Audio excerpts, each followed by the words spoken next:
সংস্কারের নিয়ে আন্তরিকতার আমি কোনো সমস্যা দেখি না, ওকে, কিন্তু আমি ক্ষমতা নিয়ে আমরা প্রশ্ন করি। সংস্কার একটু আগে বলছি বহুমাত্রিক সংস্কার, যেমন কিছু কিছু সংস্কার আছে এগুলিকে আমরা বলতেই হবে সাংবিধানিক সংস্কার, যেগুলি করতে হলে আপনাকে সংবিধান বদলাতে হবে। কিছু কিছু আছে স্ট্যাটিউটরি সংস্কার, যেমন আইন বদলালে আমরা চলে। কিছু আছে অনলি প্রাতিষ্ঠানিক সংস্কার, কিছু আছে সামাজিক টাইপের সংস্কার, মনে করেন শিক্ষা খাতের সংস্কার, স্বাস্থ্য খাতের সংস্কার, যেন মানুষ ভালো চিকিৎসা পায়, শিক্ষার সংস্কার, যাতে করে আমাদের ছেলে মেয়েরা শিক্ষার গুণগত মান দিক থেকে যেন পিছিয়ে না যায়। তো এই সংস্কারগুলো তো নিয়ে আমাদের কোনো সমস্যা নাই। প্রতিষ্ঠান সংস্কার নিয়ে, যেমন আপনি যদি দুদকের সংস্কার করেন, আপনি যদি ইলেকশন কমিশনের সংস্কার করেন, কিন্তু যখনই আপনি ইলেকশনের পদ্ধতির সংস্কার করতে যাবেন, প্রক্রিয়াতে বা একটা সংবিধান যেখানে জড়িত, যেমন ধরেন এখন সংবিধান যদি জড়িত হয়, যদি এটা সাংবিধানিক সংস্কার হয়, তাহলে এই সাংবিধানিক সংস্কার করার মতো তো আপনার সেই যেই লেজিটিমেট ক্ষমতা থাকতে হবে, অর্থাৎ আপনার মানে আপনাকে তো সেই জনপ্রতিনিধিত্বের সুলভে যেই ক্ষমতা আপনি পান, সেই ক্ষমতা তো এনাদের কাছে নাই। কিন্তু এটা তো বিপ্লবের মাধ্যমে প্রতিষ্ঠিত একটি সরকার, এবং যে বিপ্লবে সারা দেশের মানুষের অংশগ্রহণ আপনি নিজেও সমর্থন করেন বলেছেন, আপনার দল বা এই দেশের মানুষ যারা, এখনো করি আমরা। তো সমস্যাটা কোথায়? মানে আপনি ক্ষমতা নাই এটা বলছেন কেন? শুনেন, বিপ্লবের মাধ্যমে ক্ষমতায় আসা, তাহলে যারা কু করে ক্ষমতায় আসে, মিলিটারি কু, সেটাও কি বৈধ? মিলিটারি কুতে তো জনগণের সম্পৃক্ততা থাকে না, থাকে কি? জনগণের সম্পৃক্ততা থাকে না। এখানে কি আমরা জনমত যাচাই করছি?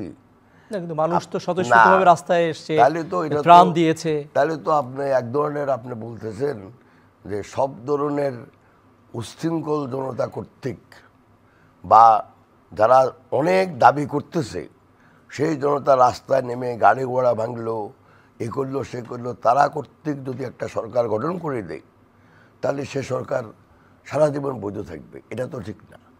আমরা সবাই সমর্থন করছি এই বিপ্লবকে, সবাই সমর্থন করছি এই সরকারকে, অতএব এখনও আমরা সমর্থন করে যাচ্ছি।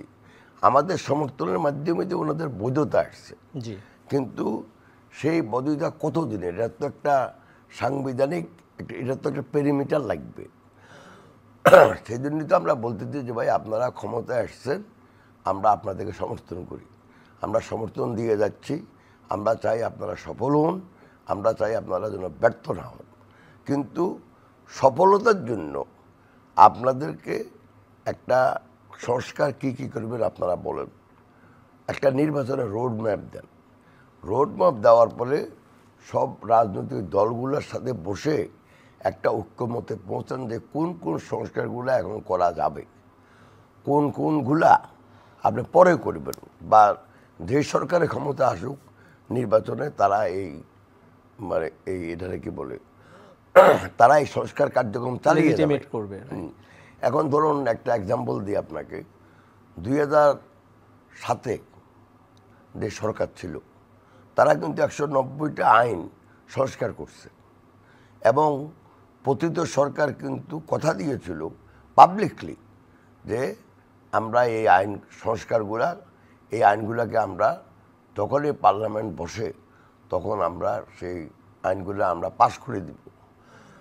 কিন্তু এই 90টার ভিতরে মাত্র 6টা আইন পাস করছে। সেই 6টাকেও তারা এমন কাটাকাটি করছে যে আগের থেকে খারাপ করে দিছে।